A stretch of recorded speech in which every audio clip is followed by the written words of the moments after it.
Okay, so for the first part of the lecture, we're joined by my colleague at the University of Newcastle, Associate Professor Steve Threadgold. He co-directs the Newcastle Youth Studies Centre with me, and we're going to start by talking about an introduction to the sociology of youth that really underpins the whole course. So thanks for joining us, Steve. No worries. So the first things we want to, I guess, situate you with in this course are around how youth is theorized and operates as a social category. Can you tell us what that means, Steve? Yeah, well, I think it kind of, and this is kind of forms the foundation of the research we do in our centre, is that we see young people as a kind of group that's talked a lot about. A lot of people have opinions of them. A lot of people are experts on them. They're blamed and scapegoated for all kinds of things that they have no control over. And so we see them as a kind of useful category to look at in terms of how power works and kind of blaming young people for a lot of society's ills is a kind of smokescreen for the real things that are going on in terms of structural inequalities and institutional failures and things like that. So, they are represented positively sometimes, but when they're represented positively, it tends to be like, overachieving white middle class kids. And really, for the most part, when young people are spoken about in politics or in the media, they tend to be being blamed for, I don't know, being narcissists for looking at their phone too much or not being loyal to um, jobs or eating too many avocados so they can't buy a house or whatever. So we think that they're kind of scapegoats, and they're a really useful category therefore to kind of research about social problems, particularly because when you're talking to and with young people, really it kind of implicates the future as well. Mm. Yeah, so I guess to sort of go to the beginning of sociology as well, because people in this course might not be familiar with that. Sociology is always about trying to see what the social, cultural, and historical context of current reality is. So I guess seeing youth as a social category in that way is about looking at what young people are today is specific to this particular time and place. It's not this essential continuing thing. So there are many, I guess, dynamics and patterns around how young people are seen in society, and particularly in Mm. relation to negative associations, some of the ones on the screen there relating to crime and deviance, and also sort of pop cultural trends or patterns related to social media or technology, all sorts of things. So youth tend to be, because of being young and the next generation coming up, older people are often concerned about what it means for society in the future. Um, if young people are acting in this particular way, and there's kind of a consistent pattern of moral panics over time related to youth. Yeah. Yeah, endless moral panics about young people. And in youth studies, there's kind of tension then, therefore, between the notions of generations, where people born in the world at a particular time are obviously going to experience things differently, maybe than the people born 10, 20 years earlier. And the use of technology is a good example of that. Any young people trying to help their grandparents with the internet or whatever kind of experience those kind of different dispositions. But there's a kind of constant debate in youth studies about like how, while they might experience things the same way and have kind of similar tendencies or attitudes in some ways, for the most part, generations tends to overgeneralize the sameness. And we really need to look at still the kind of key contours of inequality that sociology is interested in, such as class, gender, sexuality, race, ethnicity, geography, disability, all these kind of things. Yeah, absolutely. And that sort of framing of what young people do and what opportunities are available to them in relation to the contours of inequality are really crucial for understanding the patterns of crime, or the social determinants of crime, as we'll be talking about. Yep. So youth studies as a field is a sort of, I guess, a particular part of this social and historical phenomenon, right? Yeah, yeah. So it's a relatively new field. I would say that it was kind of established in the 90s, although there's always been research on young people. But, the journal was established in 1998. Particularly important kind of research going on in the UK and Australia has been a strong area for youth studies as a field. Kind of correlates a little bit with the rise of the Birmingham School, people interested in youth subcultures and resistance and spectacular things like that as a way of understanding young people's leisure practices and politics. kind of again moves beyond kind of stereotypes about them being cultural dupes. And the field of youth studies has kind of been particularly interested in youth transitions. I think we'll talk about it a bit more in a sec, but it's like that trajectory of being, a child through being a youth to being adult. Youth is kind of seen as this transitionary liminal period between those two things. As a child, you're irresponsible. As an adult, you're responsible. You have all these kind of development kind of things in there. But what we're more interested in is in the social side of things. Getting a place to live, getting an education and a job, getting a partner, and setting up a family. Is that kind of more social side is what's important in that youth transitions. Yeah, exactly. And I think the establishment of the field or the sort of specific work that we do in Australia and through the centre that we run here at Newcastle is in contrast to other disciplines which position young people as a problem to be managed or to be studied as sort of a phenomenon or something to be fixed. Mm. We approach young people as, what they do matters. We want to do research with them rather than on them because their understandings of the world are crucial for understanding, helping policymakers and researchers know what matters to them and, why addressing the underpinning aspects of inequality are usually the core reason that young people have problems and are behaving in particular ways. Yeah, and like young people are experts in their own lives, and we should listen to them. So, and again, from a more political perspective, we see what happens is it tends to be individualized blame placed on wider social and structural problems. So, unemployment's always a good example of this. Young people without jobs are tend to be blamed for being lazy or whatever, but we know that there's just not enough jobs, and there's particularly underemployment now. Same thing about like the housing issues. There was a whole bunch of moral panics 10 years ago about how young people just won't save and they're too busy going on gap years or eating avocados and not saving up the $200,000 deposit that actually takes about 15 years. And if you have one avocado less a week, it's like it'll take 14 years. So yeah, the field is interested therefore in being representing and understanding young people's lives, not in some kind of uncritical just promotion, but actually kind of getting that understanding into kind of policy and public discourse. Yeah. So Wynne and White were some of the, I guess, pioneers of the field of youth studies in Australia, and they were, I guess, really successful and useful in showing that young people, rather than being a distinct developmental stage between childhood and adulthood, adolescence is the kind of public health term. They tried to think about youth from a sociological perspective to understand what generational similarities young people from particular time periods share.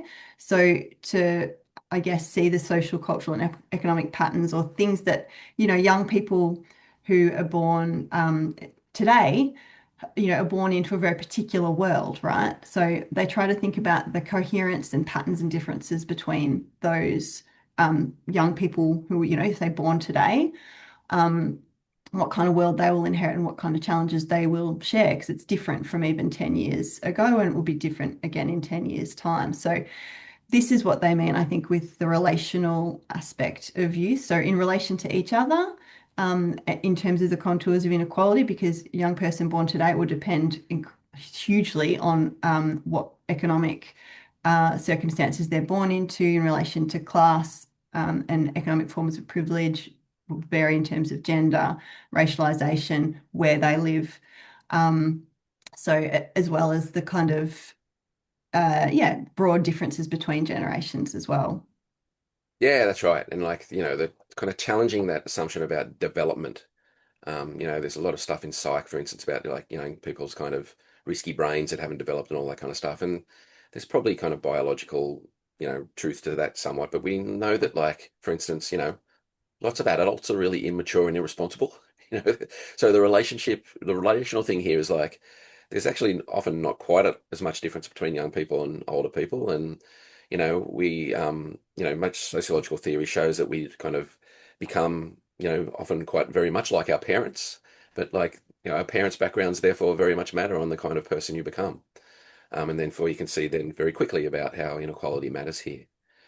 So challenging those assumptions is really important. Rethinking youth was a kind of fundamental influence on me when I was a kind of undergrad. It really got me interested in youth studies and um, really does a great job of doing that sociological thing of making the normal look strange. It kind of challenges those kind of taken for granted assumptions of what young people are in kind of mainstream political and media discourse and makes us think differently about it. And therefore, I think is really valuable way of kind of helping understand young people's lives and maybe helping contribute to making them better. Yeah, it is a fundamental shift to think about society in terms and young people in terms of the conditions that they share and the conditions that they don't choose that inform all of Mm. their so-called choices. It is a really big sort of shift that we'll explore throughout this course. So youth transitions has been another key aspect in the field, a key focus for research across decades to understand again the conditions of young people's lives and how they've changed over time. Mm. So, do you want to tell us about some of these, Steve? Yeah, so I think a lot of people in the field kind of start doing their research in youth transitions and do their PhDs in this kind of area because we're interested in how inequality works and how it affects the people we become and the opportunities people have. So there's been these kind of three kinds: school to work transitions, kind of um, you go to school. The old kind of version of this, maybe 50 years ago, is you kind of go to school, you leave school, get a job in your 20s, you kind of settle down, you pretty much have that job for the rest of your life. Obviously, that's not the case anymore. You go to school, you may go and get a job. More often than not now, you go to university, you may get a job, go back to study, back and forth. There's all this zigzag stuff going on. Domestic transitions, in terms of relationships, we know that in youth transition studies, for instance, people are kind of settling down in inverted commas later and later. Often again, young people are kind of positioned as being irresponsible or like, just partying and not, settling down and not having kids and all this kind of stuff because they're being selfish. But the research we know there is they're actually making very smart economic decisions. Young people don't want to have kids until they can kind of economically look after them and have a place for them and stuff like that. And that therefore relates to housing and having your own kind of place to live. Increasingly difficult. The rental market's out of control. So young people are living at home for longer and longer. And so these things interrelate to each other in terms of the idea that, even the idea of adulthood now, we have to think about what that means. It means very different things than it maybe did in the 90s or the 80s or the 70s, where getting a full-time job that's relatively well paid and getting your own place to live was probably much easier economically than it is today. Mm, exactly. And some of these transitions maybe kind of never achieved or become so much more complicated. Yeah. Uh, the pathway from school to work through university can be very back and forth. And same with domestic transitions and relationships. People are getting married later, if at all, or living independently for much longer, or living in share houses for their whole lives. Mm. And that being a choice and something that they're doing through communities of care. So a lot of this is based on a sort of 1970s model of what the world looked like. And it's an interesting way of then looking at, from a generational perspective, how different it is for young people today as well. Yeah. So Yeah, and I think a good example here is like also like there's a relation of agency and structure here. So the elongated transition in some respects might be seen as some examples of increased freedom, say for women who now have more choice, who can go to university and this kind of stuff, and maybe not as under much pressure to have kids at like 18 or 20. But on the other side, that means that, we'll look at this in the gender stuff, that like there's a demand on women now to be more and more, to be the kind of superwoman and to, have the career and do all the domestic duties. So there's a kind of interesting relationship here in terms of why some of these markers of adulthood are happening later and later. And yeah, these are kind of key objects of research study in our field. yeah. We've already touched on this a little bit, but the field of youth studies initially and other fields like psychology and criminology often are seen as a way that young people are regulated or will address them as problems. And this Mm, links into some of Foucault's theories you might have already encountered throughout other courses around forms of regulation and disciplinary techniques and ways that young people are sort of and society broadly is managed through tacit forms of power. yeah. Peter Kelly's work touches on this. Yeah. Yeah, Peter Kelly's a really important researcher in Australia and youth studies in terms of understanding many of the things I think that are in the rest of the course content, the way that young people are positioned in particular ways by experts as often a problem to be regulated, to be fixed, to be improved. Um, and work around this kind of tends to highlight that it's not necessarily make the lives of young people better to make them kind of more happy or more satisfied. It's more often not to make them like a good worker or a good consumer rather than those things. So um, the the motivations for these kind of stuff at a wider political level, a lot of the moral panics about young people tend to be about making them more productive or making them like, um, you know, um, maybe less likely to protest about what's going on, more likely to kind of keep the status quo. So Kelly's work and others kind of show how experts tend to, you know, research young people, do research on them, make all these kind of pronunciations about what they should be doing in terms of being better. But it's not seemingly always in young people's interests. It tends to focus on particular discriminatory, marginalized groups that are already experiencing forms of inequality. And so, from a wider perspective, from a more sociological understanding of, say, class and race and gender, we'll see that many of the problems that young people are blamed for tend to be more productive of their experiences of inequality or their social position than the fact that them being some kind of deficit individual or group. So Peter's work's been really important to understand that. Importantly, he implicates youth studies in this as well. And so I think for kind of youth studies people of our generation that kind of come after this work, we're kind of heightened to those risks. Kind of youth studies can be implicated in doing this stuff as well. Just like sometimes we overgeneralize, maybe psych and criminology do this all the time.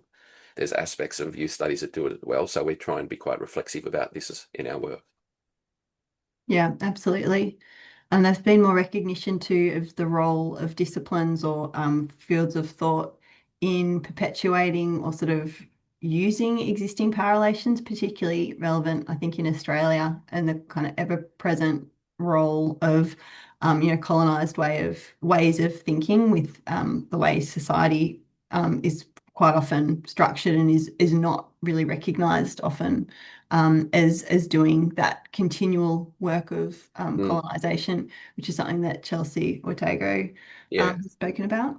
So just like crime stats don't really represent what crime is actually happening and only represents who got busted or what the police are focusing on, right? A similar thing happens here with interventions in young people's lives. A key risk about kind of having more institutional kind of regulation in your life is an early intervention in your life. Um, if you're labeled at risk early in life, you're more likely, therefore, to kind of suffer interventions throughout your life. And therefore, like if you're in a particular risk group, or a particular racialized group, as Watago's work points out, you're just much more likely to end up being having engagements with various authority figures, which often doesn't necessarily work out better for you as an individual. So, again, these are the key inequalities that we're kind of interested in throughout the course. Yeah, exactly. So we'll leave this part of the lecture here and come back and talk to you about the sociology of youth crime next.